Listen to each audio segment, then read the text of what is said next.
Oke, baik. Assalamualaikum warahmatullahi wabarakatuh. Waalaikumsalam warahmatullahi wabarakatuh. Ya, kita mulai ya kuliahnya untuk hari ini. Oke, partisipannya semua. Oke, jadi pagi hari ini kita akan mempelajari mengenai vaskularisasi pada otak dan medula spinalis. Yang kita pelajari hari ini meliputi arteri-arteri dan vena-vena dari otak, kemudian kapiler yang menghubungkan arteriol dan venul. Maaf saya tanya dulu, suara saya terdengar jelaskah? Terdengar jelas, dokter. Ininya juga kelihatan pointernya? Kelihatan, dokter. Baik, kita lanjutkan. Kemudian nanti akan ada sekilas mengenai sirkulasi serebral dan arteri dan vena dari medula spinalis. Yang pertama, arteri-arteri dari otak. Arteri-arteri dari otak ini disuplai oleh dua pembuluh darah besar, yaitu arteri karotis interna, ini ya, dan arteri vertebralis.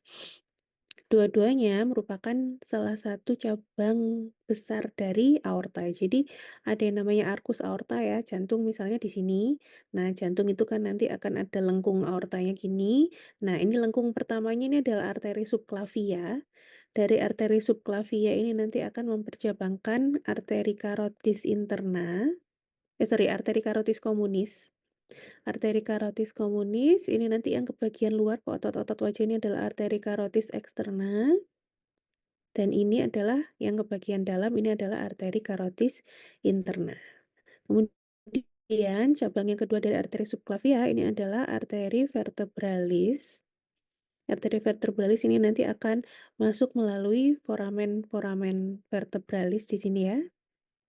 Nah, kemudian nanti dia akan menembus masuk ke foramen magnum dulu, kemudian menembus dura dan nanti akan ketemu sama arteri karotis interna dan membentuk sirkulus Willisi. Yang karotis interna dulu, dia merupakan cabang dari arteri karotis komunis. Ini adalah karotis komunis ya. Dimana ketika si karotis komunis itu bercabang menjadi karotis interna dan karotis eksterna, ini nanti akan ada pelebaran. Pelebarannya, bifurkasio itu percabangan ya. Pelebarannya itu dinamakan sinus karotikus di sini kira-kira. Nah, di sinus karotikus itu ada satu struktur penting yang namanya baroreseptor, di mana si baroreseptor ini nanti bisa mendeteksi apakah tekanan yang ada di dalam pembuluh darah itu adekuat atau tidak untuk mengirimkan darah ke atas sana. Karena kan dia dipompa langsung dari jantung ya. Tuh, itu baroreseptor. Nanti kegunaannya akan banyak kalian pelajari di blok kardiovaskuler nanti di akhir dari semester ini. Kemudian arteri karotis interna ini nanti akan masuk ke dalam basis kranii. Dia nanti akan masuk dulu melalui kanalis karotikus ini ya. Dia mulai menembus basis kranii, ini adalah kanalis karotikus di sini. Ya. Kemudian nanti ke sinus cavernosus di dasarnya basis kranii di sini. Kemudian mulai menembus dura mater.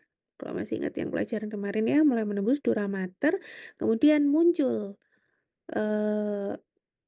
untuk bersatu sama si vertebra ini di processus clinoideus anterior dari basis kranii. Nah, di dalamnya basis kranii, arteri karotis interna ini nanti akan bercabang dua, yaitu arteri cerebri anterior dan arteri cerebri media anterior ini yang ke depan, cerebri media itu nanti yang ke samping dan ke atas. Gambarnya yang lebih jelas ya. Jadi arteri karotis interna, ini yang tadi bifurkasionya itu tadi.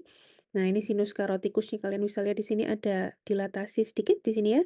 Ini adalah sinus karotikus masuk, ini yang gambarnya agak agak faded ini adalah sinus karotikusnya. Lalu ini adalah pars cavernosus tadi yang jadi saya bilang ini sinus cavernosus ya. Dia ada di dasarnya basis kraniis ini adalah sinus cavernosus. Lalu setelah menembus sinus cavernosus dan dura dia akan mulai bercabang. Cabang-cabangnya ini dimulai dari yang, dari bawah ke atas ya. Yang pertama dari arteri ophthalmica ini, yang nanti akan ke depan ini adalah foramen opticus, arteri ophthalmica, kemudian cabang yang kedua adalah arteri communicans posterior yang nanti akan menghubungkan antara arteri cerebri posterior dextra dan sinistra. Lalu naik lagi, ini adalah arteri choroidalis, ini choroidalis. Kemudian ke atas lagi ini adalah arteri cerebri anterior.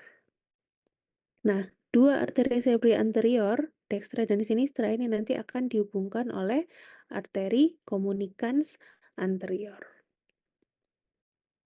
Kemudian ada cabang paling besar dari arteri carotis interna, ini adalah arteri cerebri media. Arteri cerebri media ini nanti akan mensupport hampir seluruh area motorik dari otak ya. Jadi, pleksus-pleksus motorik itu semuanya disuplai darahnya oleh arteri cerebri media, kecuali jaras motorik yang untuk kaki. Selain kaki, semuanya disuplai oleh arteri cerebri media. Nah, ini adalah gambarnya ya. Jadi arteri carotis interna itu tidak hanya memperdarahi, bagian luar atau bagian dalam saja, tapi dia memperdarahi bagian korteks dan bagian medulanya. Ya, jadi semuanya kena dari arteri, carotis interna. Kemudian nanti dia akan ketemu sama arteri vertebralis ya. Ini gambarnya arteri vertebralis kanan dan kiri yang nanti akan bergabung menjadi arteri basilaris. Ya, arteri basilaris nanti akan mempercabangkan diri menjadi dua, yaitu menjadi arteri cerebralis posterior, arteri cerebri posterior, ini ke kiri dan ke kanan. Yang kedua arteri ini nanti akan ada ramus komunikansnya. Ramus komunikansnya nanti dari depan, dari arteri cerebri interna. Ini adalah arteri vertebralis, dia adalah cabang dari arteri subclavia. Naik ke atas melalui foramen di processus transversus vertebra, ya, naik ke atas di sini, lalu habis itu akan memasuki foramen magnum, nah ini memasuki foramen magnum dari basis kranii. Terus ketika mencapai pons, ketika mencapai pons, dia akan menjadi arteri basilaris. Nah, di dalam kranium, dia nanti akan mempercabangkan banyak ramus di sini. Ramusnya adalah ramus meningeal, itu untuk yang superficial ini. Ini ramus-ramus meningeal dari arteri vertebralis. Kemudian ada arteri spinalis anterior yang ke bawah.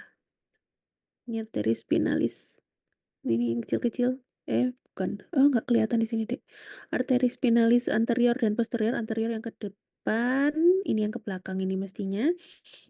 Terus dia juga mempercabangkan arteri cerebellaris infero-posterior untuk cerebellum, sama ada arterie medullaris untuk medulla oblongata di sini. Ya, ini di atasnya lagi ini adalah arteri basilaris.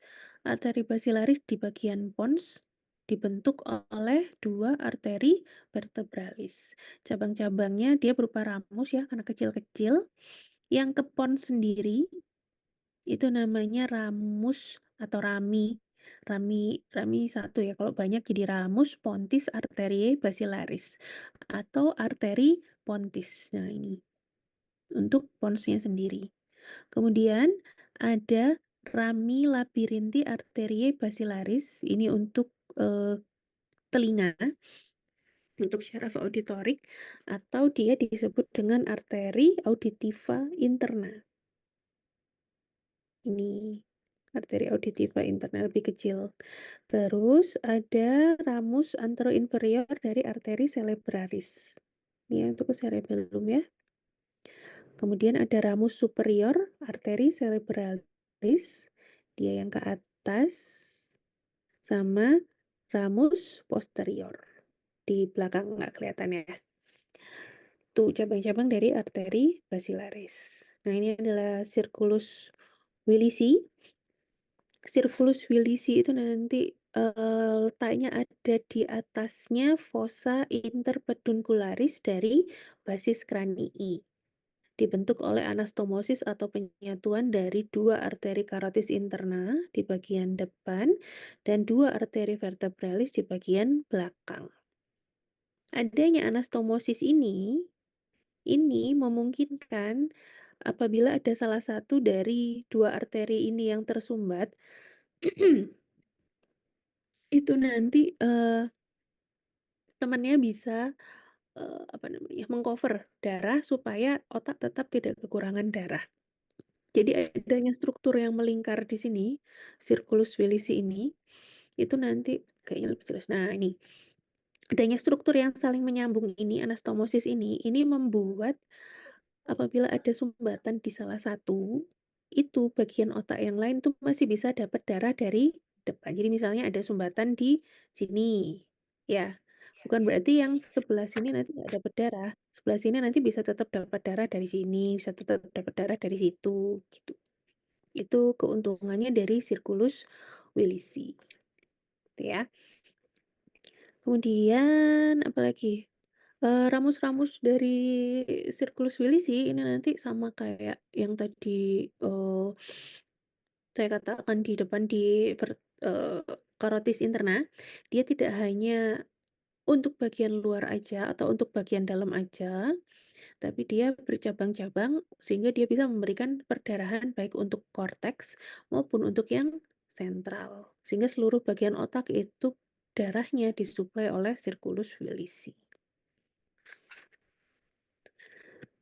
Ini yang membentuk dari circulus Willisi, ini ada mnemoniknya ya, ini yang kayak huruf A, yang bagian paling depan huruf A ini adalah anterior cerebral artery atau arteri cerebri anterior. Di mana dua arteri cerebri ini dihubungkan oleh jembatan, ya, dikomunikasikan oleh jembatan sehingga namanya arteri communicating, arteri communicans anterior. Kemudian ini yang tampak kayak huruf I, ini adalah arteri karotis interna ya maksudnya. Arteri karotis interna ini nanti mempercabangkan si anterior sama, media. Medianya digambarkan di mana di sini ya? Medianya nggak digambar, sudah. Kemudian dia juga mempercabangkan arteri communicating posterior.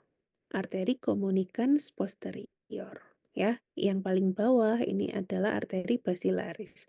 Medianya mestinya di sini ya. Medianya di sini yang jadi mata ini. Arteri cerebri media. Tuh. Oke, yang ini adalah arteri untuk memperdarai spesifik brain areas. Jadi kayak corpus striatum sama capsula interna ini dapat darah dari ramus striatum medial et lateral arteri cerebri media ini. Jadi ini arteri yang paling besar di bagian tengah. Kalau kalian masih ingat posisinya si corpus striatum dan capsula interna kemarin, dia kan ada di dalam otak di bagian tengah gitu ya.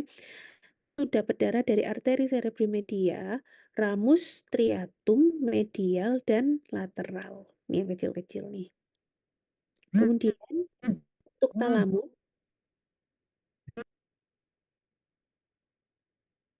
untuk talamus mendapatkan darah dari arteri cerebri posterior, ada gambarnya ya, kayaknya ini harus dihafal aja. Dari arteri cerebri posterior karena letaknya lebih ke belakang, yang di depan kan hipotalamus ya. Arteri cerebri posterior dan arteri basilaris ramus communicans posterior. Kalau yang midbrain mendapatkan darah dari basilaris, cerebralis superior, sama cerebri posterior. Kalau pons, tadi yang di depan sudah, jadi dari arteri pontis itu saja ya, kemudian, arteri basilaris yang ramus pontis, kemudian dari arteri cerebellaris tadi juga ada. Kalau yang medulla oblongata dari ini, yang cerebellum namanya cerebellar semua, ya gitu. Nah, arteri-arteri ini, supaya dia bisa bekerja, dia memiliki otot polos. Otot polos itu kemarin sudah saya bilang masuk dalam sistem syaraf otonom, jadi bekerjanya tidak sadar, tidak bisa dikontrol oleh maunya kita, apakah kita mau si pembuluh darah ini vasokonstriksi atau vasodilatasi.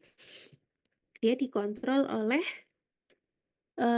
nervus simpatis yang berasal dari ganglion simpatis dari, segmen servikal. Ya, jadi apabila ada stimulasi dari, sistem syaraf simpatis, kalau saya nggak tahu kalian sudah diajarkan atau belum ya, tapi simpatis itu berperan dalam fight or flight response, di mana kalau kita mau fight, misalnya kalian dikagetin gitu ya, itu kalau misalnya mau fight berarti nanti akan ada peningkatan denyut jantung, kemudian, peningkatan produksi keringat, seperti itu. Jadi kalau ada stimulasi dari sistem saraf simpatis, maka yang terjadi adalah vasokonstriksi dari pembuluh-pembuluh darah ini. Tapi sebenarnya yang mengatur pembuluh darah ini vasokonstriksi atau vasodilatasi, pengatur utamanya sebenarnya adalah ini, ion-ion yang ada di dalamnya pembuluh darah. Di mana kalau ada peningkatan CO2 dan H, ion hidrogen, maka yang terjadi adalah vasodilatasi. Sementara kalau ada, eee, penurunan dari tekanan O2, yang terjadi juga vasodilatasi.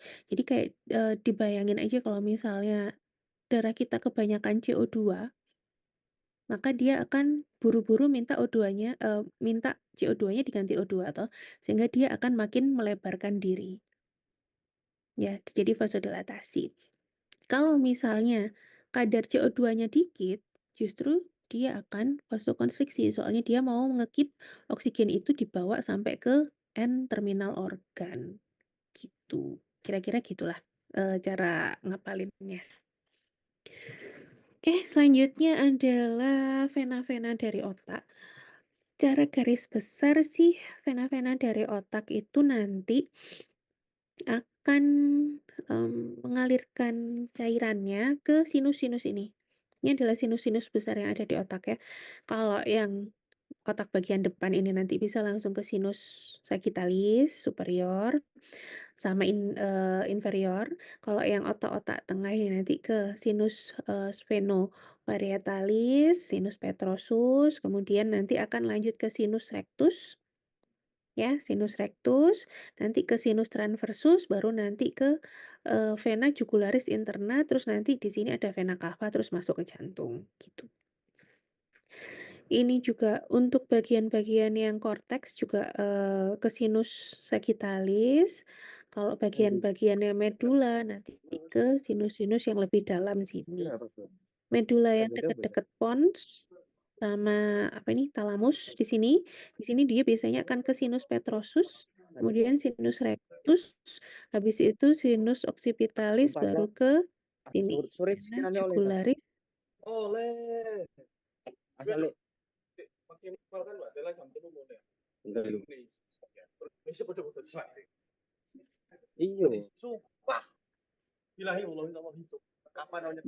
Ulil Amri bisa minta tolong di-mute dulu speakernya.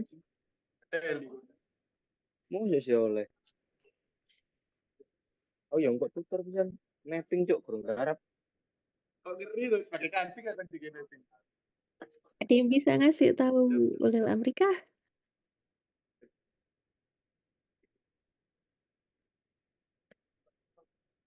Ji dokter sebentar Ji.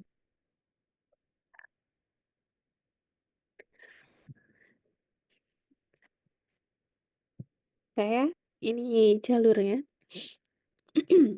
Kalau vena sebenarnya garis besarnya ada 3 garis besarnya, ada vena cerebri externus, vena cerebri internus, sama vena-vena ke specific brain areas. Kalau tadi arteri kita ngomongin apa, memperdarai apa, kalau vena kita ngomongin darah dari area mana akan dibawa ke mana. Tujuan utamanya nanti ke vena jugular interna ya, supaya nanti bisa masuk kembali ke jantung melalui vena cava superior. Nah, ini kalau mau memahami nanti dilihat gambarnya ya, arah alirannya kemana. Cuman secara garis besar gitu. Kok Yang ngomongnya aku sih eksternus ngopo. nanti ke sagittalis, Kamu kan nggak kelebih. sagittalis, kemudian nanti baru ke vena Ngapa itu? ini nanti vena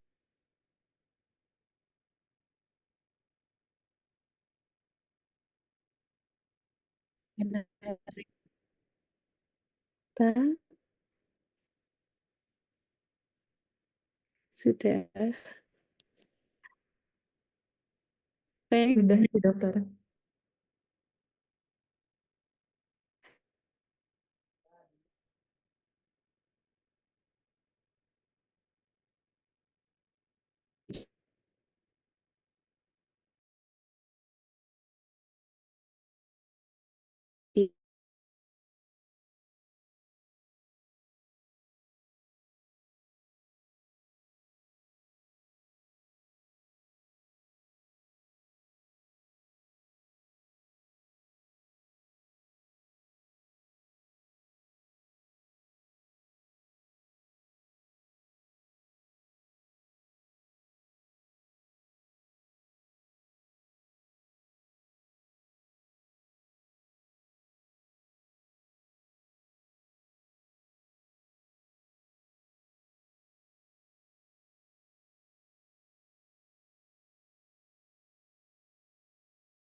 Baiklah.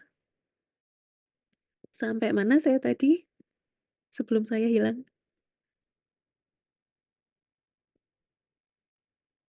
Halo? Suara saya sudah terdengarkah? Ini sudah terdengar dokter. Sampai Sampai mana? ada kan.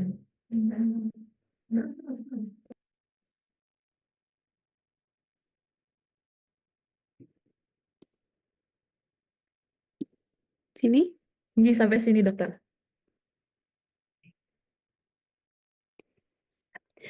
Ya wis. Intinya sebenarnya yang cerebri externus ini, yang dari korteks-korteks ini nanti akan mengalirkan alirannya ke vena sinus sagittalis. Ya. Kemudian kalau yang internus-internus ini nanti ke sinus rectus kemudian baru ke mana? Ke vena jugularis interna, habis itu baru ke vena cava. Nah, kalau yang spesifik brain area nanti dihafalin aja. Kalau midbrain ya berarti, di tengah sini ya, berarti ke rekta dulu. Kalau pons itu berarti biasanya langsung ke sinus oksipital. Kalau medula oblongata juga oksipital, cerebellum juga ke oksipital sebelum nanti ke vena jugularis, gitu. Nah, ini adalah arah aliran. Jadi dia berlawanan sama arteri ya, intinya adalah membawa CO2 dan sisa metabolisme dari otak ke sini, vena jugularis, eee, interna ya sebenarnya ya, cuman ini adalah bulbus superior dari vena jugularis. Oke, ini adalah kapiler-kapiler yang ada di otak. Kapiler di otak itu dia menghubungkan antara arteriol dan venul. ya. Kalau tadi kita sudah ngomongin arteri-arteri, vena-venanya, ini yang menghubungkan antara arteriol dan venul. Di mana pertukaran gas, pertukaran ion-ion, pertukaran nutrisi itu terjadinya di jaringan kapiler dari otak. Kapiler dari otak sama dibentuk oleh karotis interna dan dibentuk oleh arteri vertebra. Nah, ini adalah jaringan yang dibentuk oleh arteri karotis interna kanan, ini arteri karotis interna kiri, ini dibentuk oleh vertebra, arteri vertebra kanan, dan ini dibentuk oleh arteri vertebra kiri, gitu. Oke, ini adalah sirkulasi pada otak. Jadi, kan otak itu pusat dari semua pekerjaan yang ada di dalam tubuh ya. Sehingga dia memerlukan banyak nutrisi, dia memerlukan banyak oksigen, dan sisa nutrisi dan sisa metabolisme berupa karbon dioksida juga nggak boleh lama-lama numpuk di situ. Sehingga dia memerlukan adanya sistem pembuluh darah yang bagus yang bisa difasilitasi oleh sirkulus Willisi ini. Tadi sudah saya ceritakan bahwa sirkulus Willisi ini memungkinkan apabila ada oklusi atau ada sumbatan di salah satu atau salah dua dari beberapa pembuluh darah yang ada di sini, itu masih bisa di-cover oleh eee, pembuluh darah yang lain selama nggak empat-empatnya terokklusi. Masih ada oklusi di arteri basilerah korteks maupun daerah dalamnya, itu masih bisa dapat darah dari arteri karotis interna, ya. Kalau misalnya pun arteri karotisnya salah satunya terblocking dan ini yang terblocking, dia masih bisa dapat darah dari karotis yang sebelah kiri. Nah, ini masih bisa muter seperti ini, gitu. Sehingga ini memastikan, aliran darah yang di otak, pertukaran nutrisi, dan sisa metabolisme itu bisa terjadi dengan lancar, gitu. Ini adalah faktor-faktor yang mempengaruhi aliran darah atau sirkulasi di otak. Mungkin akan dipelajari lebih lanjut di fisiologi ya, entah fisiologi NS ini atau nanti di kardio. Ya, jadi faktor-faktor yang memungkinkan terjadinya, sirkulasi yang baik. Sirkulasi yang baik itu artinya pertukaran oksigen, karbon dioksida, dan nutrisi serta sisa metabolisme yang baik antara otak dengan jantung. Itu adanya anastomosis atau aliran jalinan dari pembuluh darah yang ada di cerebral, kemudian adanya arterial pressure dan venule pressure. Kemudian adanya intracranial pressure. Jadi di dalam kranium ini juga ada yang namanya tekanan. Kalau kalian ingat pelajaran SMP atau SMA di fisika kan selalu ada tekanan ya di mana-mana. Nah, dalam ruangan tertutup itu ini ada intracranial pressure, di dalamnya kranium itu di dalamnya pembuluh darah juga ada arterial dan venule pressure. Kemudian yang menentukan yang lainnya juga adalah viskositas atau kekentalan dari darah dan diameter dari vaskular. Gitu ya. Kenapa anastomosis sangat berperan? Tadi sudah dijelaskan kalau misalnya tidak ada anastomosis, maka begitu ada sumbatan di salah satu pembuluh darah, maka area otak yang tidak area otak yang diperdari oleh pembuluh darah tersebut, maka akan langsung tidak akan mendapatkan darah sehingga kerjanya dia tidak akan bisa bekerja dengan baik, gitu. Kemudian yang namanya pressure pembuluh darah, tekanan darah itu memungkinkan darah itu bisa mengalir. Jadi kalau kalian bayangkan, ini kalau misalnya nggak ada tekanannya, Dek, darah itu hanya akan mengalir mengikuti gravitasi. Di mana kalau darah mengikuti gravitasi, otak itu nanti tidak akan bisa mendapatkan darah. Sehingga untuk darah bisa mencapai otak, darah itu kan bawa oksigen dan nutrisi ya, diperlukan adanya arterial pressure. Gitu. Arterial pressure ini nanti akan dilawan oleh venous pressure. Dimana kalau misalnya arterial dan venous pressure ini seimbang, maka darah akan cenderung statis di kapiler sini ya, di antara pertemuan antara arteri dan venus. Sehingga kalau misalnya statis di sini memungkinkan adanya difusi dari oksigen dan nutrisi dari pembuluh darah ke jaringan dan dari jaringan ke pembuluh darah, gitu. Nah, nanti kalau, tekanan dari gas dan nutrisinya sudah berubah, baru nanti yang sini akan lebih tinggi sehingga bisa mendorong ke venus, gitu. Nah, tekanan arteri dan tekanan venus ini nanti akan dilawan oleh intracranial pressure, ya. Ini memungkinkan darah itu tetap ada di dalam arteri dan nggak merembes ke jaringan, sehingga, ini ke arah otak, sementara intracranial pressure ini menekan ke arah pembuluh darah, sehingga ketika mencapai tempat yang diperlukan, gitu. Sistem pembuluh darah itu merupakan sistem yang pintar ya, jadi dia bisa apa namanya, mengatur, meregulasi dirinya sendiri gimana caranya dia bisa mempertahankan darahnya tetap ada di dalam saluran, atau darahnya perlu untuk dikeluarkan ke jaringan, atau cuman isinya darahnya aja yang berupa gas, nutrisi itu yang perlu dikeluarkan ke jaringan. Itu namanya circulatory autoregulation. Nah, circulatory autoregulation ini bisa tercapai kalau di otak apabila misalnya ada penurunan dari cerebral vascular resistance, itu arterial pressure-nya juga ikut turun. Jadi nggak bisa, misalnya cerebral vascular resistance-nya itu turun, arterial pressure-nya itu malah naik, yang terjadi adalah darahnya akan terpompa keluar dari arteri untuk masuk merembes ke jaringan-jaringan. Begitupun sebaliknya, kalau misalnya cerebral vascular resistance yang meningkat, diiringi dengan, misalnya yang ini malah turun arterial pressure-nya, maka nutrisi-nutrisi dan oksigen yang ada di dalam pembuluh darah itu tidak akan bisa ditekan keluar oleh arterial pressure ini, sehingga jaringan otak juga relatif tidak bisa mendapatkan, oksigenasi dan darah, gitu. Ya, kemudian yang menentukan pressure-pressure ini dari pembuluh darah, salah satunya nanti kalian akan belajar lebih banyak adalah diameter dari vaskuler.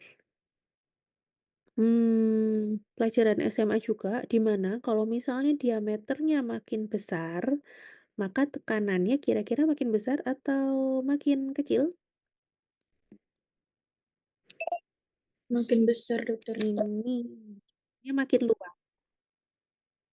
Diameternya makin besar, maka tekanannya makin Makin besar, Dokter. kecil. Makin kecil, Dok.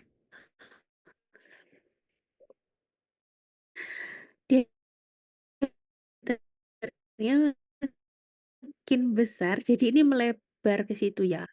Iya, dia makin kecil. Jadi ini ruangannya bertambah, semprotannya yang dari jantung ini tetap. Kalau ruangannya maka tekanan yang diterima di sini akan makin kecil, gitu loh, Dek. Sementara kalau device atau dia menyempit, tekanan dari jantan, maka tekanan yang ada di sini akan makin tinggi. Itu selang yang diameternya kecil sama diameternya lebar. Kalau selang yang diameternya kecil itu semprotannya bisa lebih jauh jatuhnya. Kalau diameternya lebar, itu jatuhnya apa, letoy gitu. Jadi nggak semprotannya tidak terlalu, eee, tidak terlalu panjang jangkauannya, gitu loh. Atau kalau misalnya kalian mau nyemprot tanaman pakai selang yang diameternya lebar, tapi pengen ada biar bisa ada tekanannya gitu ya, kalian tutup sebagian toh ujung dari nah, itu berarti ada peningkatan tekanan di dalam sehingga dia lebih bisa nyemprot. Nah, eee, apa ya, faktor-faktor ini sebenarnya bisa dinalar ya, vascular diameter. Biasanya kalau, kalau saya sih nggak ngeluarin diameter ya, cuman kalau fisiologi nanti ngeluarin tuh bisa dinalar gitu loh. Kalau misalnya diameternya meningkat, berarti tekanannya meningkat atau menurun kayak gitu tuh bisa dinalar ya. Nah, kemampuan pembuluh darah, kemampuan kranium untuk bisa menyesuaikan itu namanya circulatory alteration. Tujuannya bisa mendapatkan oksigenasi dan bisa mendapatkan nutrisi yang sesuai dengan kebutuhan, tidak terlalu banyak dan tidak terlalu sedikit, gitu. Oke, selanjutnya adalah spinal cord arteries. Spinal cord arteries ini dia disuplai medula spinalis itu disuplai darahnya oleh 2 arteri spinalis posterior dan 1 arteri spinalis anterior. Ini gambarnya. Arteri spinalis posterior ada 2 ya. Ini dia cabang langsung dari arteri, arteri vertebralis. Kemudian dia nanti akan berjalan naik, gambarnya turun ya, sebenarnya berjalan naik. Jadi dari arteri vertebralis kan dari sini, itu nanti berjalan naik di sepanjang, foramen itu tadi, foramen vertebralis, kemudian dia akan menuju ke arteri cerebellaris, oh bukan menuju, eee, nanti akan menuju ke bagian posterior dari spinal cord, akan memperdarai 2/3 posterior dari spinal cord, ya. Jadi si arteri spinalis posterior itu bisa merupakan cabang langsung dari arteri vertebralis atau karena ada variasi anatomis ya di tiap orang, bisa merupakan cabang tidak langsung dari arteri cerebellaris posterior. Jadi dari atas sini baru dia menjadi arteri spinalis posterior, gitu. Kalau yang arteri spinalis anterior itu cuman ada satu, sama-sama dari arteri vertebralis, dia berjalan di sepanjang sini. Ada lekuan di korda spinalis, di medula spinalis ya yang namanya, viscera medialis anterior. Dia akan berjalan di sini, gitu. Dan ini adalah arteri segmentalis untuk memperdarai segmen-segmen dari, spinal, dari nervus spinalis. Yang ini adalah vena-vena dari, medula spinalis. Vena-vena dari medula spinalis itu nanti arah alirannya sebaliknya ya. Ada yang masih ingat nggak kalau yang bentuknya korpus ini nih anterior atau posterior ini? Korpus di anterior atau di posterior? Ada yang masih ingat kah? Ini kan wing-nya ini sayapnya nih, laminanya. Berarti ini bagian nggak ada yang ingat kah? Ada Anterior, tulisannya dokter. loh Dan ya. Ini adalah bagian anterior, korpus di bagian anterior. Jadi vena-vena itu, sini kalian bisa lihat ini vena-vena ini, itu nanti akan mengalirkan alirannya ke canaliculi longitudinalis. Ini, yang berkelok-kelok. Jadi ini canaliculi longitudinal, ini ke atas ini ya, berkelok-kelok. Untuk nanti masuk ke plexus venosus vertebralis yang nanti akan masuk venosus vertebralis interna, baru nanti masuk ke vena jugularis interna, gitu. Jadi ini yang dari bawah ini masuk dulu, naik ke atas, ini rectus, kemudian baru masuk ke vena cava superior. Tuh. Dah, itu aja untuk vaskular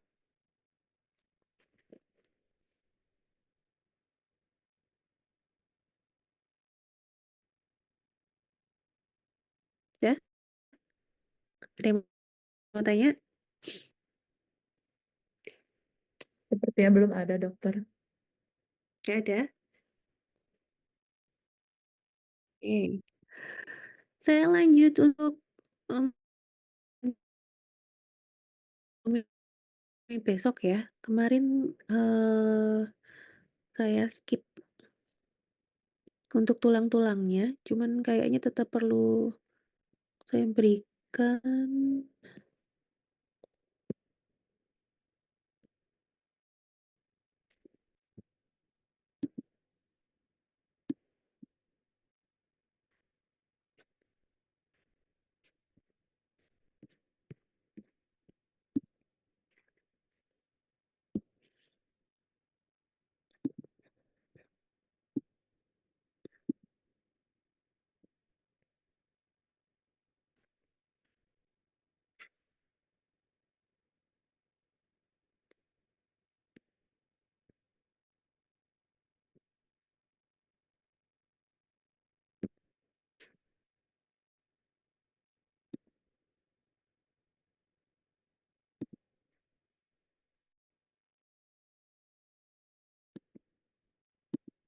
Oke,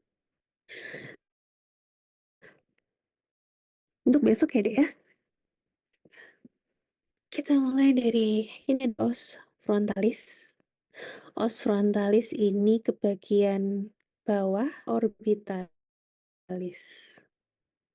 Di atasnya margo supraorbitalis itu ada satu tonjolan yang kalau di manusia itu ditumbuhi oleh superciliar atau alis. Ini ada arcus superciliaris. Kemudian di bawahnya arcus superciliaris ini ada satu lekuan, taki. Ya, kalau dia berbentuk taki namanya incisura supraorbitalis, di atasnya orbita. Kalau dia masih bulat gini, berbentuk foramen atau lubang, namanya foramen supraorbitalis. Gitu ya. Kemudian ke bawah di bagian medial, os frontalis ini nanti akan bersendi dengan os maxilla. Nah, ini adalah os maxilla atau rahang atas. Os maxilla di processus frontalis maxillae. Nih, processus itu tonjolan yang agak tajam. Ini, processus frontalis maxilla. Ya, margo supraorbitalis tadi sudah. Kemudian di belakangnya os frontalis, ini di belakang sini, jadi di dalamnya sini, ini ada ruangan kosong yang namanya sinus frontalis di sini. Dalamnya sini, nggak kelihatan ya. Tuh. Lalu turun lagi, ini ada os nasalis, dextra sinistra, yang akan membuka, dinamakan apertura nasalis superior. Ya, kemudian os frontalis ini nanti akan dipisahkan oleh satu struktur tulang. Ini namanya septum nasi atau septum nasalis. Kemudian di belakang septum nasi ini nanti ada suatu bentukan yang berlubang-lubang ya. Itu namanya os vomer. Lalu os nasi ini nanti ada satu tonjolan. Itu namanya concha nasalis. Concha nasalis ada 3, yang dibentuk oleh os nasi adalah concha nasalis media dan concha nasalis superior. Nggak tampak di gambar ini. Ini concha nasalis media, di atas ada concha nasalis superior. Lalu di belakang ada os ethmoidalis. Gitu.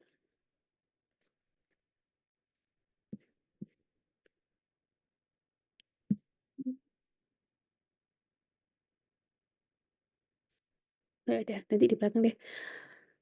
Os ethmoidalis di belakangnya os nasi ini nanti dia bersendi sama os nasi tapi di bagian belakang sini. Ya, ini adalah concha nasalis inferior yang dibentuk oleh os maxilla. Lalu lantai dari os maxilla ini ada yang namanya palatum durum. Palatum durum itu kalau kalian menyentuhkan lidah ke langit-langit mulut yang keras itu namanya palatum durum. Di belakangnya yang lunak, yang terangkat kalau kita menelan itu namanya palatum mole. Nah, palatum durum itu dibentuk oleh os maksila. Seluruh rongga hidung ini namanya kafum nasi. Kemudian di atasnya kafum nasi ini ada kafum orbita ya. Nih. Lalu di antara dua os maksila kanan dan os maksila kiri, itu ada yang namanya sutura intermaksilaris. Lanjutannya ini prominensia, kalau ke belakang dia nanti menjadi sutura intermaksilaris. Nah, di atasnya sutura intermaksilaris ini adalah apertura nasi inferior. Bukaan pembukaan dari kafum nasi tapi bagian inferior, apertura nasi inferior. Ya, balik lagi ke orbita, ini ada yang namanya foramen infraorbitalis. Ini merupakan masih bagian dari os maksila, karena dia lubang di bawahnya orbita, maka dia namanya foramen infraorbitalis. Kemudian di mandibula ini ada yang namanya peninggian ini, yang dibentuk oleh ujung dari ramusnya ini peninggian, ini adalah processus alveolaris. Processus alveolaris kanan dan kiri ini nanti akan membentuk arcus atau lengkungan alveolaris. Ya. Nah, di belakangnya maksila, ini nanti ada ruangan kosong juga sama kayak frontal, itu namanya sinus maksilaris. Jadi kalau kalian pernah dengar yang namanya sakit sinusitis, ya, itu sinus-sinusnya itu ada di belakangnya maksila, di belakang frontal, ada di belakang etmoid. Tuh. Kemudian tadi sampai mana? Sinus maksilaris, kemudian ada os zygomatikus yang membentuk tulang pipi yang tinggi itu adalah ini, os zygomatikus. Jadi os frontal di bagian medial nanti akan bersendi sama os maksila dan os nasi, di bagian lateral dia akan bersendi dengan os zygomatikus. Ya, ini adalah os zygomatikus. Ada peninggian di sini nih namanya processus zygomatikus yang nanti ke belakang. Nah, ini peninggian di sini ini adalah processus zygomatikus, nanti ke belakang dia akan melanjutkan diri sebagai arcus zygomatikus. Tuh, arcus zygomatikus, kemudian ini adalah os mandibula. Korpusnya itu badannya ini. Nah, ini adalah ramusnya. Oke, lanjut dari sisi lateral, ada os frontalis. Kemudian yang membatasi antara os frontalis dan os parietalis ini adalah sutura coronaria. Kemudian ada satu sutura lagi di sini yang membatasi dua os frontalis, itu adalah sutura sagittalis. Kemudian yang membatasi antara os frontal dan os occipital ini adalah sutura lambdoidea. Kemudian ini adalah os temporalis. Saya balik dulu ya. Os temporalis itu ada 5 bagian. Yang paling besar ini, yang berbentuk segi empat ini, bayangin aja bentuknya segi empat ya, padahal enggak sebenarnya. Ini adalah pars squamosa, squamous segi empat, pars squamosa osis temporalis. Kemudian yang nanti akan ditempati oleh gendang telinga itu adalah pars tympanica osis temporalis. Ya, yang nanti akan bersendi dengan mastoid itu adalah processus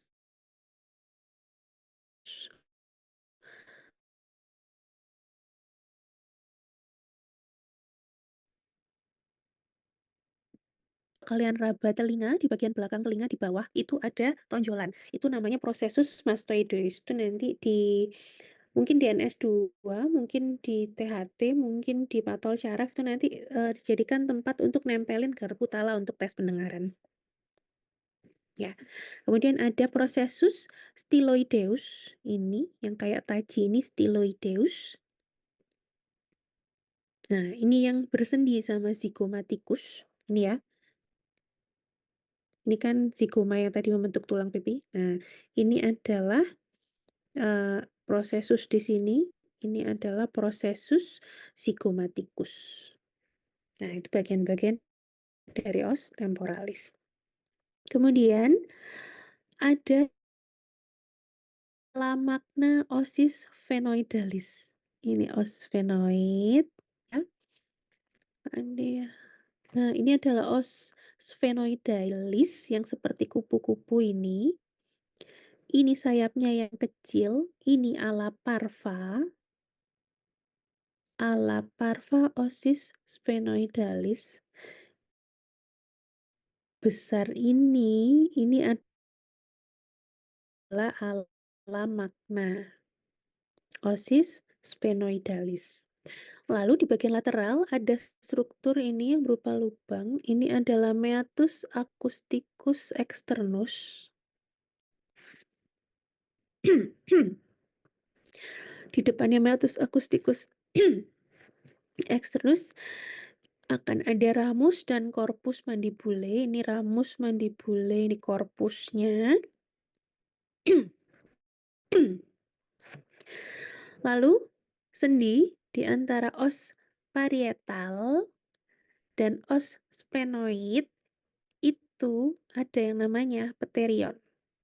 Pterion ini dianggap satu struktur penting karena di sini adalah tempatnya arteri meningea media. Jadi kalau misalnya kena hantam di sini ya, yang pecah adalah arteri meningea medianya. Gitu. Kemudian di dalam kalau sudah namanya fossa, ini adalah fossa temporalis ya. Nah, ini adalah di antara ini orbita, ini zigoma, ini adalah cekungan di sini. Ini adalah fossa temporalis. Cekungannya itu fossanya, tapi tulangnya namanya ala magna osis sphenoid.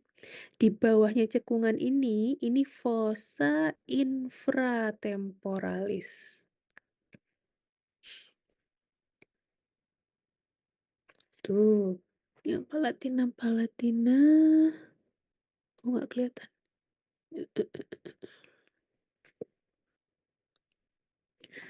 Ya wis.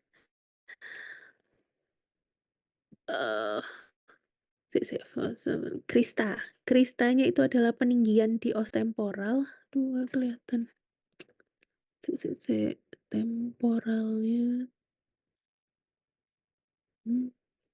Nggak tampak ya. Ini mestinya ya.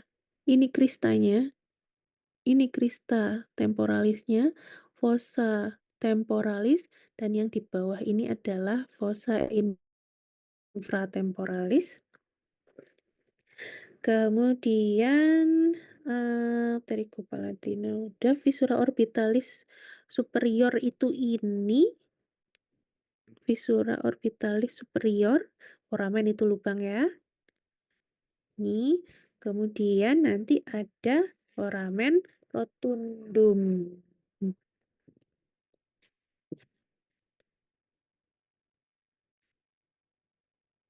Kayaknya lebih kelihatan kalau nanti dari basis kranii aja. Lalu dari sisi posterior yang bisa kita lihat adalah os parietal. Nah, ini tadi yang nggak kelihatan. Di antara dua os parietal ada sutura sagittalis. Ini dua os parietal.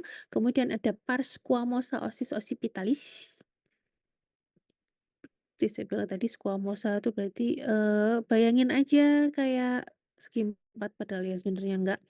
Pars squamosa osis occipitalis. Kemudian ini adalah sutura lambdoidea. Kemudian ada os temporalis di bagian depan sini. Kemudian ada protuberansia occipitalis externa. Nah, protuberansia di sini ini adalah tempat menempelnya otot-otot yang ada di leher bagian belakang, makanya dia nonjol. ya. Kemudian kalau superior view ini ada os frontalis, sutura coronaria, kemudian kalau misalnya pada beberapa orang ada sutura di os frontalis. Os frontalis kan awalnya juga ada 2 ya.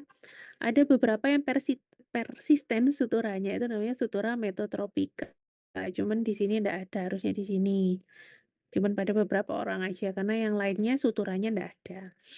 Kemudian ini adalah os parietal sama sutura sagittalis. Dah. Inferior view, nah ini tadi adalah yang tadi saya bilang langit-langit keras, ini adalah palatum durum, ya. Kemudian ada processus palatinus, osis maxillaris, ini adalah fossa incisivus, kemudian ada fossa incisivus di sini. Fossanya tempatnya gigi incisivus. Ini adalah foramennya, foramen incisivum. Kemudian ada foramen palatinum majus sama minus. Di sini. Nah, sini nggak kelihatan ya. Ini ada foramen palatinum majus.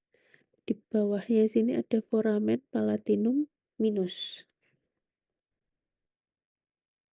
Ini dari sisi inferior ada koane, apertura nasi. Kalau ini mulut, nah ini adalah hidungnya. Ini vomer, yang tadi saya bilang di belakangnya septum nasi, ini septum nasi ya. Ini adalah vomer.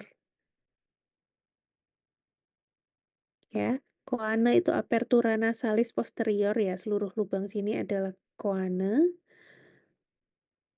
Nah, ini adalah osis sphenoid. Nggak kelihatan bentuk kupu-kupunya karena kelihatannya kalau ini dibuka. Planum pterygoideus dari osis sphenoideus itu ada di sphenoidalis ada di belakangnya ya. Ini juga sphenoid nggak kelihatan. Ada foramen ovale di sini.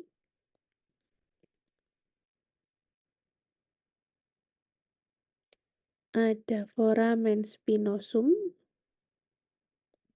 Ada spina osis sphenoid. Kalau ngomongin spina berarti kalian cari struktur yang tajam-tajam.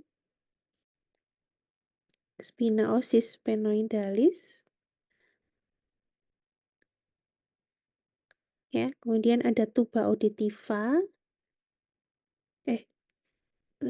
Sini mesti ya. Ini tuba auditiva. Lalu ada fossa mandibularis. Itu tempatnya os mandibula bersendi. Nanti kelihatan jelas di tengkorak kok, Dek. Jadi tempatnya ramus mandibula itu masuk ke basis kranii ini adalah fossa mandibularis. Terus apalagi? Proses stiloid sudah, kanalis carotidis, tempat masuknya arteri karotis interna tadi, ini adalah kanalis carotidis. Kemudian ada foramen lacerum. Kayaknya di mana lacerumnya? Mestinya sekitar sini ini mestinya ya. Oh bukan, ini foramen jugularis. Lacerumnya di mana ya? Nanti deh di gambar yang lain. Kemudian ada planum tympanicum, dia bagian dari os temporal tadi. Kemudian crista suprameatus, ini cari di meatus acousticus externus yang ada tonjolan yang agak tajam itu crista suprameaticus. Spina itu berarti yang kayak ada tajinya itu spina. Fovea suprameatica itu berarti ada lubang kecil di atasnya meatus. Kemudian ada foramen stylomastoid. Adakah ini? Foramen stylomastoideus. Kemudian ada foramen jugulare. Kemudian ada condylus occipital. Ini tempat bersendi sama tulang belakang ya, condylus occipitalis sama canalis hypoglossus.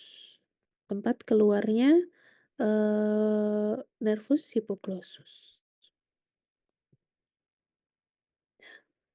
Ini adalah basis cranii kalau dilihat dari atas bagian dalamnya. Oh maaf, ini calvaria, cavum cranii kalau dilihat dari bagian dalamnya.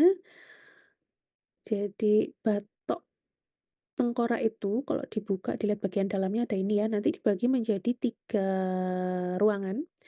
Ini adalah fossa cranii anterior. Ini yang tadi dibentuk oleh sayap kupu-kupu ini adalah fossa cranii media. Di belakang ini adalah fossa cranii posterior.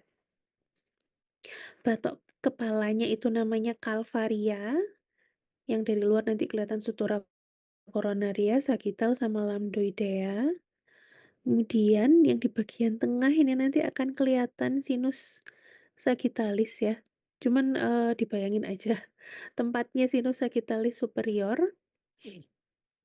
Ya, kemudian ada neurogroove for arteria meningia media di sini.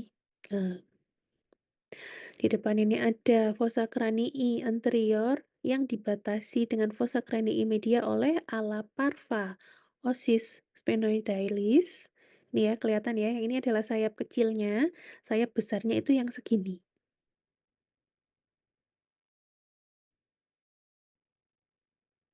Kemudian di belakang antara fossa cranii media dan fossa cranii posterior itu dipisahkan oleh pars petrosus dari os temporalis. Fossa cranii anterior ini ditempati oleh lobus frontalis.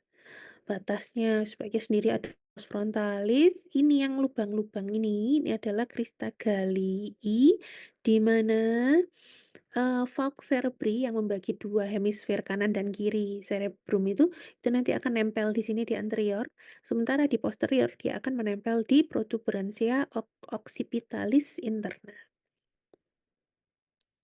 Ya, kemudian di bagian anterior ini juga ada yang melekat dengan tentorium cerebelli namanya processus clinoideus anterior. Ini yang nanti akan nempel ke tentorium cerebelli. Kemudian ada chiasma opticum. Di sini nanti persilangannya. Kemudian ada lamina cribosa di bawahnya crista galii, lebih bolong-bolong. Mana si lamina cribosa ini nanti akan ditembus oleh bulbus-bulbus olfaktorius dari nervus olfaktorius untuk nanti masuk ke dalam cavum nasi.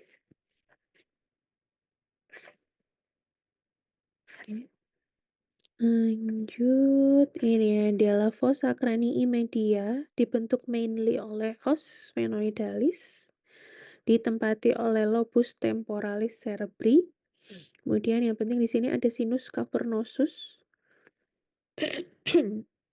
Nanti akan masuk dari sini ya.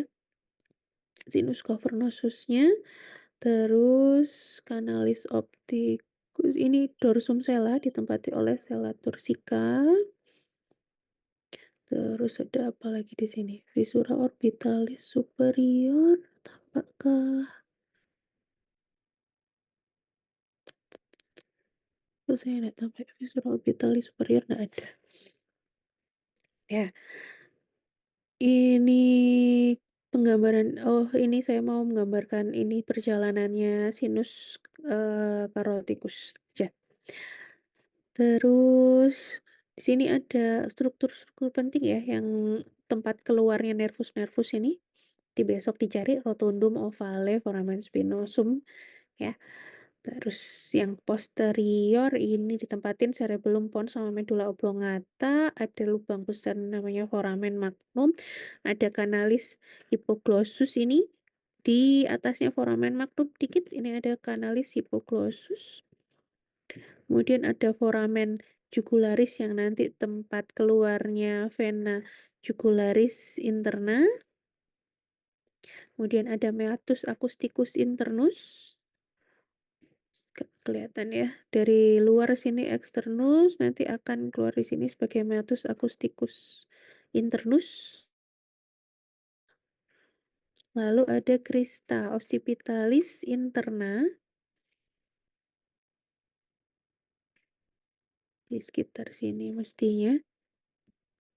Ini kristanya di sekitar sini. Terus habis itu ada sinus sigmoidalis. Oke, dicari aja besok. Ya, itu aja. Kemudian saya tulis untuk besok praktikum anatomi ya. Karena selama ini kayaknya praktikum anatomi lewat aja tiap kali eh responsi juga saya nggak tahu salahnya di mana tapi kok banyak sekali salahnya. Maka kali ini pengumpulan laporan praktikumnya berupa video ya. Jadi dari 4 kelompok besar nanti buatlah kelompok kecil lagi dengan anggota 5 sampai 6 orang. Kemudian buatlah laporan praktikum berupa rekaman video yang menunjukkan struktur-struktur yang ada pada checklist. Nanti checklistnya saya bagikan. Kalian harus perhitungkan ya, waktunya adalah 2 kali 75 menit, di mana nanti akan ada post test setelah praktikum. Ya, karena preparat tengkorak dan preparat otak yang berupa buatan itu ada beberapa, saya pikir cukuplah untuk satu kelompok kecil 5 sampai 6 orang untuk membuat laporan praktikum berupa rekaman video ya. Dikumpulkan dalam satu link G Drive. Satu kelompok satu link G Drive. Nanti semuanya dikumpulkan ke Dokter Taskia Asmi minggu depan, 1 hari sebelum responsi. Bisa dimengerti ya. Ini adalah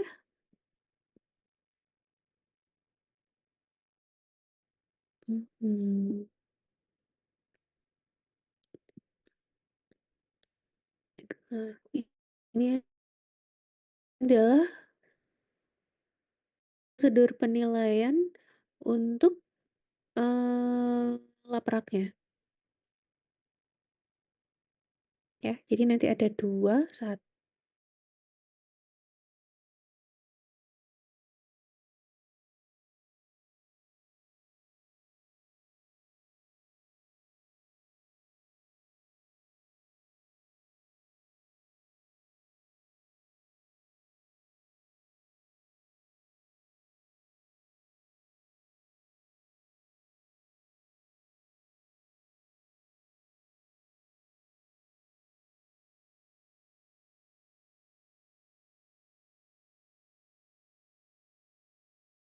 nanti kalian akan ditemani oleh 4 orang tutor. Nanti tutornya bisa ngasih tahu mana yang benar, mana yang salah. Gitu ya. Oke, ada yang mau ditanyakan untuk kuliah atau untuk praktikum besok? Sepertinya belum ada, dokter.